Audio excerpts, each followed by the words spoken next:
요한계시록 1장 9절로 18절 신약성경 399쪽입니다. 이제 이 계시의 말씀을 봉독할 때에 다 함께 마음의 문을 열고 하나님의 음성을 친히 들으실 수 있기 바랍니다. 나 요한은 너희 형제요 예수의 환난과 나라와 참음에 동참하는 자라. 하나님의 말씀과 예수를 정언하였으므로 말미암아 밤모라 하는 섬에 있었더니 주의 날에 내가 성령에 감동되어 내 뒤에서 나는 나팔 소리 같은 큰 음성을 들으니 이르되 네가 보는 것을 두루마리에 써서 에베소, 스무나, 버가모, 두아디라, 사데, 빌라델비아, 라오디게아 등 7교회에 보내라 하시기로 몸을 돌이켜 나에게 말한 음성을 알아보려고 돌이킬 때에 7 금촛대를 보았는데 촛대 사이에 인자 같은 이가 발에 끌리는 옷을 입고 가슴에 금띠를 띠고 그의 머리와 털의 희기가 흰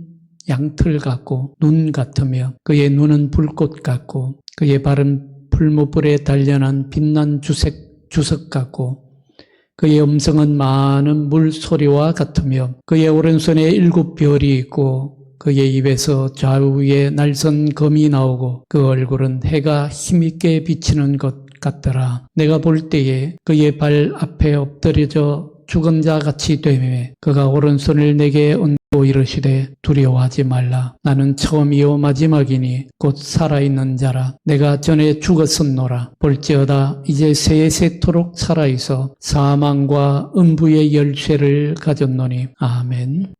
네, 사랑하는 여러분, 오늘도 이 복된 예배의 자리에 나오신 사랑하는 여러분들 모두에게 성삼위일체 하나님의 은총과 축복이 가득하기를 축원합니다. 오늘 우리가 요한계시록 1장의 말씀을 함께 읽고 들었습니다. 우리가 요한계시록 하면 제일 먼저 떠올리는 게 뭡니까? 어떤 분들은 666하고 어떤 분들은 또 무시무시한 용 같은 장면이 먼저 떠오를 겁니다.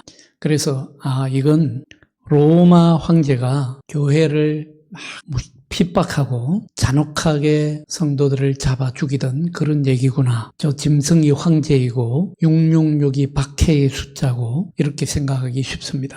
그런데요, 요한계시록을 읽어보면 우리가 흔히 상상하는 것처럼 그렇게 로마 황제가 그리스도인들을 전면적으로 핍박하고 잡아 죽였다라고 하는 설명이 그런 얘기가 그렇게 많이 나오지 않아요. 오히려 요한계시록이 더 날카롭게 붙드는 문제가 있습니다. 요한계시록에서 정말 그것보다도 더 심각하게 보는 문제가 있습니다. 밖에서 때리는 박해가 아니라 안에서 무너지는 믿음이었습니다. 당시 이스라엘 백성들 가운데 예수를 믿고 예수를 따르던, 그러니까 그리스도인들이 살던 도시 사회에서 황제 숭배가 대단히 성행하고 있었습니다. 황제를 신으로, 하나님으로 섬기라는 것이죠. 여러분, 황제를 신으로 숭배하라. 그런 로마 제국의 사회에서 살려면, 살아남으려면 어떻게 해야 되겠습니까? 황제를 신으로 숭배하는 종교 행사에 참여하는 것은 물론이거니와 그냥 황제를 신으로 숭배해야만이 그 사회에서 건전한 시민으로 살아남을 수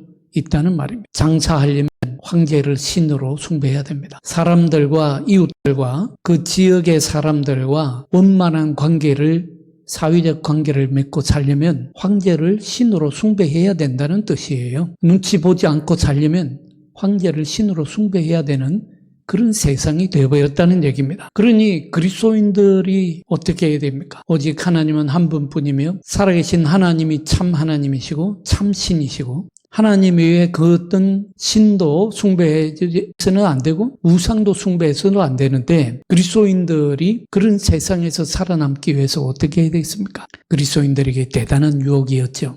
그 정도쯤은 할 수 있지 않을까 하는 유혹이 있었던 거예요. 그래서 이런 마음이 생겨납니다. 우리가 예수도 잘 믿고 황제 숭배는 형식적으로만 하면 되지 않을까? 이렇게 둘 다 하면 되지 않을까? 이런 유혹이 생겨났던 겁니다. 요한계시록은 그걸 타협이라고 부르고 더 강력하게는 영적인 문란이라고 부르고 있습니다.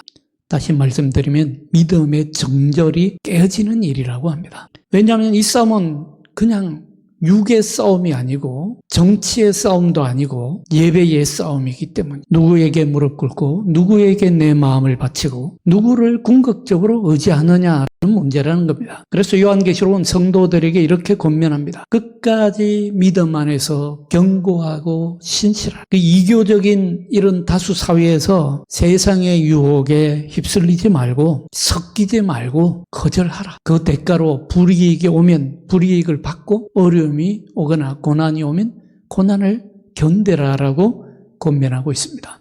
그러나 그것으로 그치지 않죠. 약속 또한 분명합니다. 정죄를 지키는 성도들, 믿음의 순결을 끝까지 지키는 성도들, 끝까지 어린 양 되신 예수님께 속한 사람들은 새 하늘과 새 땅에 참여하게 될 것이고 하나님과 연합하게 될 것이고 참된 구원을 누릴 것이다. 복음의 관점에서 말하는 참된 삶의 성공을 거두게 될 것이라는 겁니다. 반대로 이교적 종교, 황제 숭배에 참여하는 자들은 영원한 멸망을 각오해야 된다라고 경고합니다. 문제는 예수님도 믿고 황제도 숭배하는 것. 이것이 문제라는 겁니다. 그러면 이제 질문이 이어집니다. 오늘 우리 사회 안에도 수많은 이교적인 믿음과 시민적인 유혹이 있습니다. 요한계시록 시대에 황제 숭배를 했던 것처럼 우리에게도 신앙을 적당히 타협하라고 요구하는 유혹이 너무 많습니다. 더군다나 오늘날은 현대로 가면 갈수록 오늘날 이 시대를 포스트 모던 시대라고 하잖아요. 한마디로 말하면 기준이 없어진 시대라고 할 수 있죠. 이런 시대에 우리는 적당히 타협하라고 하는 유혹을 너무도 많이 받고 있기 때문에 우리의 믿음이 많이 무뎌져 있는 것이 사실입니다. 우리는 그 유혹을 거절하는 대가로 이 불이익을 당하고 혹은 어떤 압박을 받더라도 믿음 안에서 끝까지 견고하고 신실하게 머물 수 있겠는가? 이것이 오늘의 우리에게 던져지는 도전입니다. 사랑하는 여러분, 요한계시록이 제일 먼저 그리고 제일 강하게 우리에게 보여주는 건 이겁니다. 구원은 황제 손에 있지 않다. 세상 권력에 있지 않다. 오직 예수 그리스도의 손에 있다. 요한이 밤모섬에서 뵌 분이 누구십니까? 인자 같은 이라고 높임을 받으신 주님이십니다. 그리고 주님이 요한에게 오늘 이렇게 말씀하시죠. 요한계시록 1장 17절, 18절 말씀 우리 한번 같이 읽어봅니다. 요한계시록 1장 17절로 18절입니다. 내가 볼 때에 그의 발 앞에 엎드려져 죽은 자 같이 되매 그가 오른손을 내게 얹고 이르시되 두려워하지 말라. 나는 처음이요 마지막이니 곧 살아있는 자라. 내가 전에 죽었었노라. 볼지어다 이제 세세토록 살아있어 사랑과 음부의 열쇠를 가졌노니 사망과 음부의 열쇠를 가졌다고 했습니다. 주님이 요한에게 두려워하지 말라. 나는 처음이요 마지막이니 곧 살아있는 자라. 내가 전에는 죽었지만 이제는 세세토록 살아있을 것이다. 그리고 사망과 음부의 열쇠를 내가 가졌다. 여러분, 열쇠라는 건 뭡니까? 문을 여닫는 권한 아닙니까? 열쇠가 있는 사람만이 그 문을 열 수가 있습니다. 생명과 죽음의 문, 구원과 심판의 문, 그 열쇠를 누가 쥐고 계신다는 겁니까? 예수님이 쥐고 계시다는 거예요. 그러니까 요한계시록은 시작부터 딱 못 박아줍니다. 로마 황제가 너희를 살리는 게 아니다. 세상이 너희를 구원하는 것이 아니다. 오직 그리스도만이 너희를 구원하신다. 이렇게 못 받고 있습니다. 여러분, 종교개혁가 멜란 히토는 말합니다. 그리스도를 안다는 것은 그의 구원의 유익을 아는 것이다. 성도 여러분, 그리스도를 안다는 게 그냥 지식만 늘어나는 게 아닙니다. 내 인생에서 진짜로 나를 살리는 것이 무엇인지가 분명해지는 것입니다. 예수 믿으면 구원이냐 구원이 아니냐가 분명해집니다. 내 인생에서 정말 나를 살릴 분이 누구신지가 분명해진다는 말이죠. 죄와 죽음과 두려움에서 나를 건져내실 분이 누구신지, 내 영혼을 붙들고 내 삶을 새롭게 하시는 분이 또 누구신지, 마지막 심판대 앞에서, 여러분, 우리 다 인생은 한 번은 죽는 것 아닙니까? 인생은 다 한 번 죽는 것은 정한 이치요, 죽은 후에는 반드시 심판이 있으리라 했는데, 그 심판대 앞에서 정말 나를 생명의 문으로, 영원한 생명의 문으로 인도하실 분이 누구신지, 그 구원의 유익을, 그 은혜를 아는 게 진짜로 그리스도를 아는 것입니다. 예수님에 대해서 아무리 많은 상식을 가지고 성경 지식을 지식을 아무리 많이 가지고 있다고 하더라도 예수 그리스도께서 십자가에서 이루신 그 구원과 예수 그리스도께서 십자가에서 이루신 그 생명의 열매를 나의 구원이요, 나의 승리요, 나의 열매로 받지 못하는 분은, 알지 못하는 분은 아무 소용이 없습니다. 내가 가진 지식 아무런 소용이 없다는 말이에요. 요한계시록이 날카롭게 찌르는 지점이 바로 여기에 있습니다. 당시의 그리스도인들, 성도들이요, 꼭 칼 들고 쫓아오는 박해만 겪었던 게 아닙니다. 더 흔하고 더 무서운 유혹을 겪었던 겁니다. 그것은 바로 섞는 유혹이었어요. 혼합하는 유혹, 섞어서 믿으려고 하는 유혹, 종교 혼합주의였던 것입니다. 예수도 믿고 황제에게 향 한 번도 피워드리고 신앙은 신앙이고 세상 사회생활은 사회생활이지, 이런 믿음이었던 겁니다. 이게 당시에는 아주 현실적인 유혹이었어요. 황제 숭배가 여러분 단순한 종교가 아니라고 말씀드렸죠. 도시에서 안전하게 살려면, 장사해먹고 살려면, 불이익을 당하지 않고 손해보지 않으려면 반드시 거쳐야 하는 관행이었던 겁니다. 사랑하는 여러분, 오늘 우리 사회 한국 교회에는 황제 숭배와 같은 유혹이 없을까요? 형태만 달라졌지 너무 많습니다. 어떤 사람에게는 돈과 성공이 황제입니다. 이것만 있으면 살겠다. 돈만 있으면 잘 살겠다. 돈만 있으면 행복하겠다. 돈만 있으면 살 길이 열리겠다. 이런 마음이 예배가 되어버리는 것이죠. 어떤 사람에게는 정치, 이념, 진영이 황제입니다. 여러분, 신앙이 복음의 빛으로 세상을 분별하기보다는 복음이 내 진영을 정당화하는 도구로 바뀌어버립니다. 내 정치 신념을 확고하게 해주는 도구가 신앙이 되어버리는 것이죠. 신앙이 그런 도구로 전락하고 마는 것입니다. 또 어떤 사람에게는 미신과 점 보는 것, 사주 보는 것, 운세가 황제입니다. 입으로는 하나님을 말하면서 마음은 전혀 다른 안전장치를 찾고 있습니다. 실제로 하나님 믿고 교회 열심히 다니는 강남의 큰 교회 권사님들이 아주 용하다는 점쟁이한테 가서 점을 치는 일들이 드물지 않다고 합니다. 그것도 단체로 예약해서 간다고 합니다. 교회 안에서도요, 조심해야 합니다. 번영복음, 잘 되면 하나님 탓, 안 되면 내 탓 같은 그런 공식, 혹은 사람과 시스템, 유명인, 인기, 숫자, 성장, 이런 것들이 어느새 하나님의 자리를 대신할 때가 있어요. 이게 다 섞어버리는 믿음입니다. 혼합 종교입니다. 하나님을 믿는다고 말하지만 결국 내 삶을 붙들어주는 주인은 따로 세워놓는 겁니다. 사도 요한은 이 길은 생명의 길이 아니라고 분명히 오늘 말씀하고 있습니다. 구원의 길이 아닙니다. 멸망의 길이요, 심판의 길이라는 것이죠. 예수님도 이미 엄중히 일러 셨습니다. 마태복음 6장 24절, 25절에 예수님 말씀하시죠. 우리 마태복음 6장 24절, 25절 한 목소리로 같이 읽어봅니다. 한 사람이 두 주인을 섬기지 못할 것이니 혹 이를 미워하고 저를 사랑하거나 혹 이를 중히 여기고 저를 경히 여김이라. 너희가 하나님과 재물을 겸하여 섬기지 못하느니라. 그러므로 내가 너희에게 이르노니 목숨을 위하여 무엇을 먹을까, 무엇을 마실까, 몸을 위하여 무엇을 입을까 염려하지 말라. 목숨이 음식보다 중하지 아니하며 몸이 의복보다 중하지 아니하냐. 아멘. 그렇습니다, 여러분.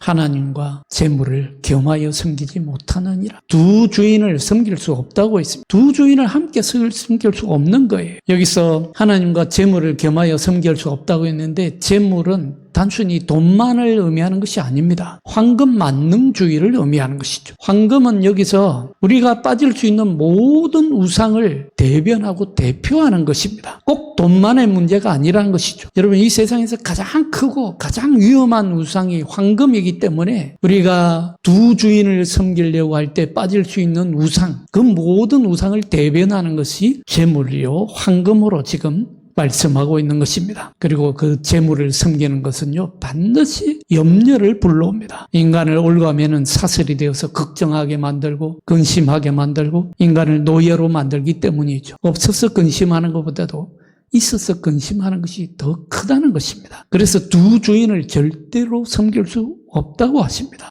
어떻게 해야 합니까? 사랑하는 여러분, 먼저 내가 두려울 때에, 두려운 마음이 들 때, 내 마음에 근심과 큰 걱정과 두려움이 올 때에 내가 누구에게 기대는지를 한번 점검해 봐야 합니다. 불안할 때, 여러분 위기가 당할 때, 내 마음이 흔들릴 때 나는 기도하러 가는지, 아니면 세상의 권력이나 세상의 형제들을 먼저 찾아가는 집, 이걸 우리가 점검해야 합니다. 다음으로 예배의 우선순위를 우리가 지켜야 합니다. 여러분, 예배는 시간이 남으면 드리는 게 아니죠. 예배가 내 삶의 중심이 되어야 합니다. 여러분, 예배는 무엇입니까? 예배는 내 마음의 중심이 어디 있는가를 분명히 하는 장애입니다. 요한계시록에서 말하는 싸움은 결국 예배의 싸움. 내 마음의 중심이 지금 어디를 향해 가고 있는가? 이 문제라는 것입니다. 그런가 하면 여러분, 작은 타협을 가볍게 여기지 말아야 합니다. 이렇게 말씀드리면 목사님이 너무 진지충 아닙니까? 요즘 시쳇말로 그렇게 말씀하시는 분들이 있을지 모르겠습니다만은 여러분, 타협을 가볍게 여기서는 안 됩니다. 이 정도는 괜찮겠지. 바로 이것이 우리의 신앙을 파고드는 사탄의 속삭입니다. 마귀의 계교요. 우리의 신앙을 결국에는 송두리째 넘어뜨릴 마귀의 교활한 계교인 것입니다. 여러분들, 우리 젊은이들이나 나이 드신 분들이나 전 보러 갈 때에 흔히 하는 말들, 가장 흔하게 하는 말이 뭡니까?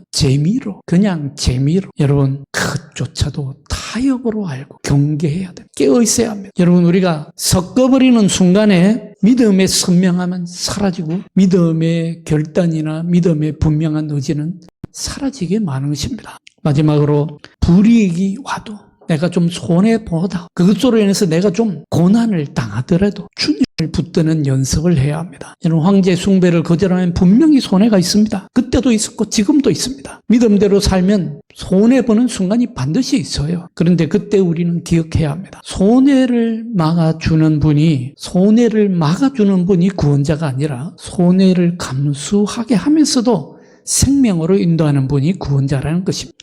여러분, 구원주 예수님과 구출자 슈퍼맨을 혼돈해서는 안 됩니다.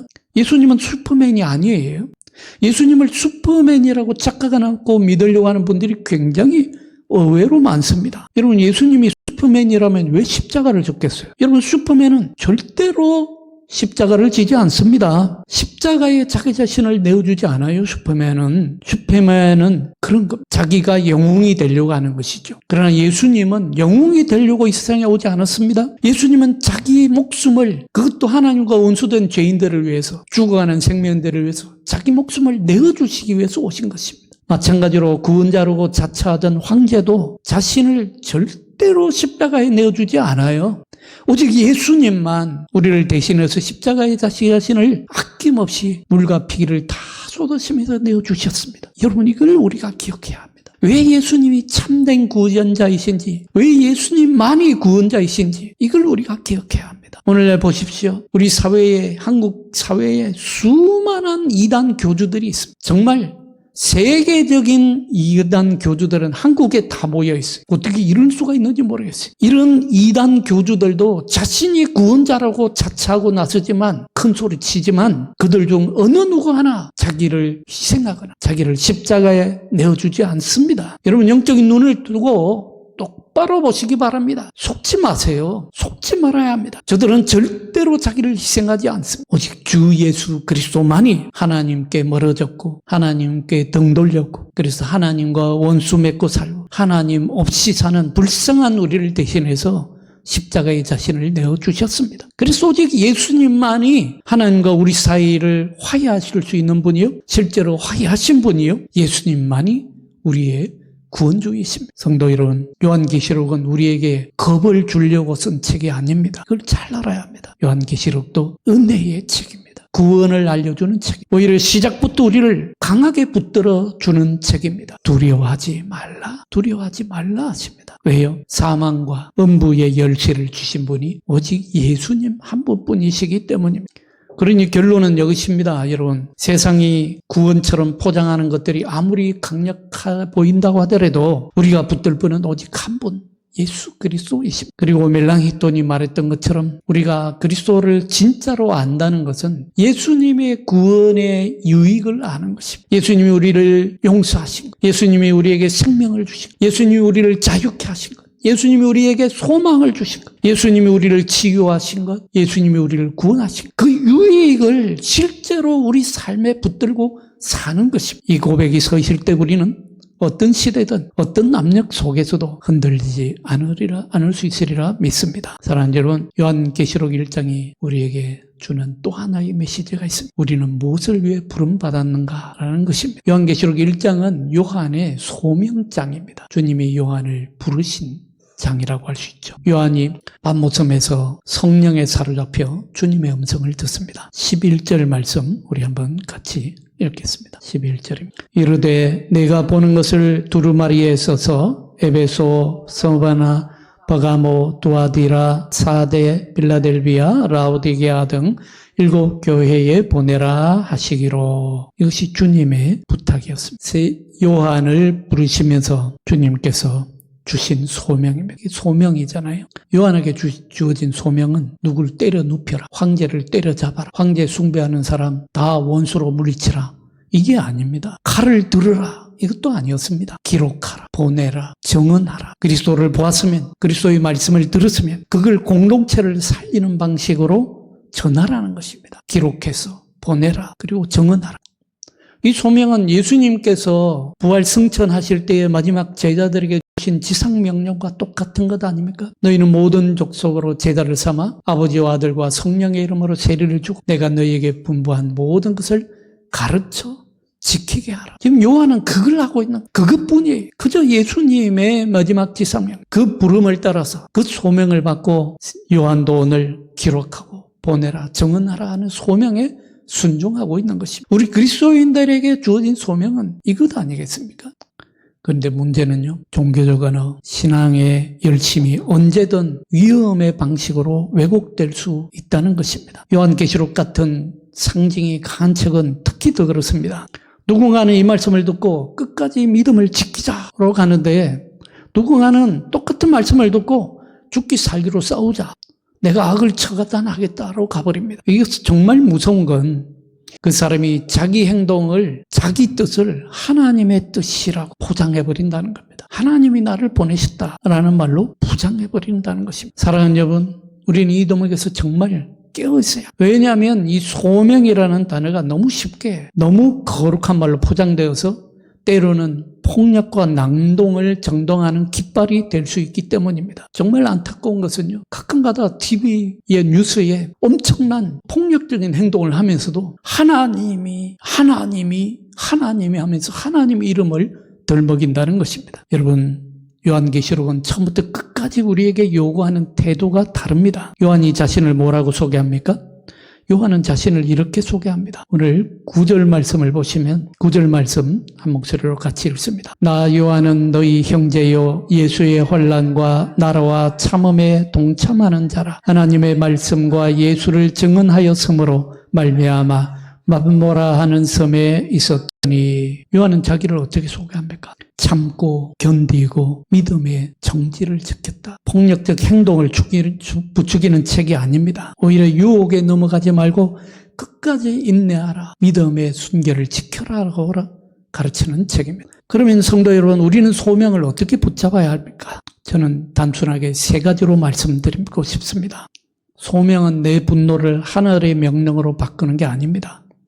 내가 화가 났다는 것과 하나님이 나를 보내셨던 것은 완전히 다른 문제예요. 내가 옳다가 아니라 주님 앞에서 내가 옳은가를 물어야 합니다. 그리고 그 기준은 분명합니다. 예수님이 가신 길, 그 길이 우리에겐 진리이고 우리에게는 생명입니다. 소명은 그리고 언제나 공동체를 살리는 방향으로 드러납니다. 여러분, 요한의 소명은 기록하여 보내라였습니다. 교회를 깨우고 믿음을 지키게 하고 혼합주의를 끊어내게 하고 성도를 살리는 그런 방향이었죠. 그래서 오늘 우리의 소명도 결국은 무엇이겠습니까? 가정을 살리고 교회를 살리고 이웃을 살리는 방향으로 가야 합니다. 누군가를 배제하고 누군가를 멸시하고 누군가를 처단하겠다는 열심이 아니라 누군가를 회복시키는 정언이 바로 소명입니다.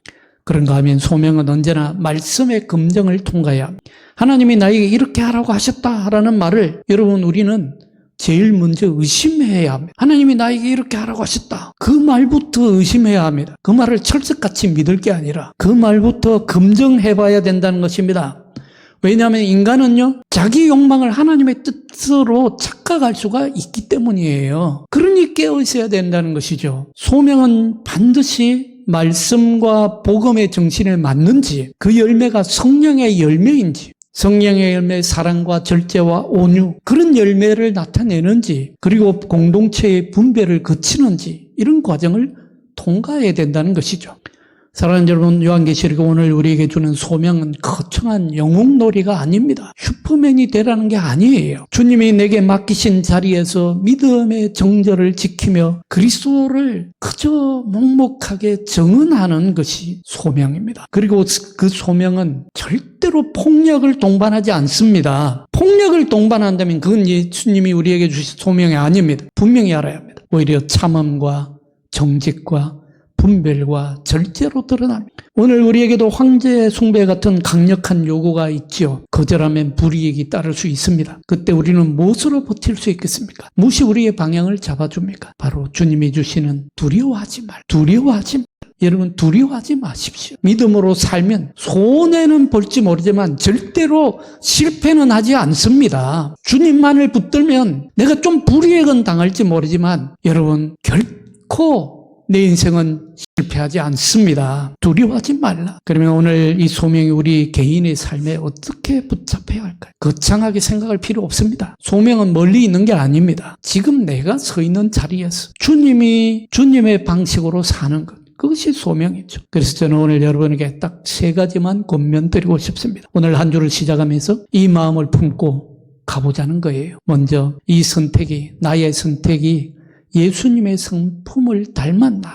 내가 옳다는 확신이 들수록 내 말이 거칠어질 때가 있어요. 그런데 성도 여러분, 예수님은 진리를 말씀하시되 사람을 결단코 짓밟지 않으십니다. 지금 내가 하는 말이 사람을 살리는 말인가? 아니면 내 분을 풀기 위한 말인가? 여기서 소명이 갈립니다. 다음으로 이 길의 열매가 무엇인가입니다. 내가 어떤 판단을 내리고 어떤 행동을 하려고 할 때 그 결과가 사랑과 절제와 온유를 낳는지 아니면 마음의 미움과 조롱과 분열을 키우는지 열매를 보면 답이 보여요. 열매를 보면 성령의 열매가 아니라면 그건 소명이 아니라 유혹일 수 있습니다. 그런가 하면 여러분, 이 마음이 공동체의 분배를 통과할 수 있느냐는 것입니다. 혼자만 확신하는 길은 언제나 위험할 수가 있습니다. 혼자 잘 믿는 사람, 여러분, 그건 신앙이 아닙니다. 예수 믿는 신앙은요, 공동체 신앙입니다. 예수 믿는 신앙은요, 혼자 절대로 잘 믿을 수가 없습니다. 왜냐하면 예수님은 성령을 통해서 우리를 공동체로 부르셨기 때문에. 그래서 혼자 믿는 믿음은 오히려 위험하다는 걸 알아요. 그래서 함께 모여서 믿어야 합니다. 내 확신이 확실한 성서에 맞는 믿음인지, 내 믿음이 성숙한 사람에게, 나보다 조금 믿음이 성숙한 사람에게 소그룹에서 성경 공부 시간에 그리고 목회자에게 한번 물어보세요. 제가 이 마음으로 가도 되겠습니까? 이것이 과연 주님의 응답일까요? 그 한 번의 점검이 우리의 믿음을 순결하게 건강하게 지켜줄 것입니다. 그리고 성도 여러분, 불안할 때는요, 이렇게 한 문장 기도로 마음을 붙잡으시기를 바랍니다. 주님, 제가 이 상황을 이기려고 하기보다 신실하기를 선택하게 하옵소서. 이기려고 하기보다 신실하기를. 이 한 문장이요, 우리를 황제 숭배의 길에서 건져내고 예수님을 정하는 길로 다시 세워줄 것입니다. 사랑하는 여러분, 요한도 밤모섬에서 강한 사람이 아니었습니다. 주님 앞에 죽은 자같이 무너졌다고 했습니다. 그런데 주님이 손을 얹으시고 세우셨죠. 소명은 내가 담대하다고 해서 이루어지는 게 아니라 주님의 손길에서 시작됩니다. 그러니 이번 한 주 여러분, 내가 서 있는 자리에서, 가정에서, 직장에서, 학원에서, 이웃과의 관계 속에서 주님, 저는 주님의 사람입니다. 이 고백을 지키며 조용하지만 분명하게 예수 그리스도를 증언하는 삶을 살아가시기를 축원합니다. 기도하겠습니다. 사랑과 은혜가 풍성하신 하나님 아버지, 오늘 말씀을 통해 우리의 삶의 열쇠를 주신 분이 오직 예수 그리스도이심을 다시 고백하게 하시니 감사합니다. 주님, 혼합주의의 유혹이 우리 마음을 흔들 때마다 두려워하지 말라 하시는 주님의 손길을 기억하게 하옵소서. 세상의 성공과 안전이 구원인 것처럼 다가올 때에 우리의 예배가 섞이지 않게 하시고 믿음의 순결을 지키게 하옵소서. 주님께서 우리에게 각자 맡기신 자리에서 우리에게 맡기신 소명을 잃지 않게 하시고 복음의 온유와 진실로 정언하는 삶을 살게 하여 주옵소서. 주 예수 그리스도의 이름으로 기도하옵나이다. 아멘.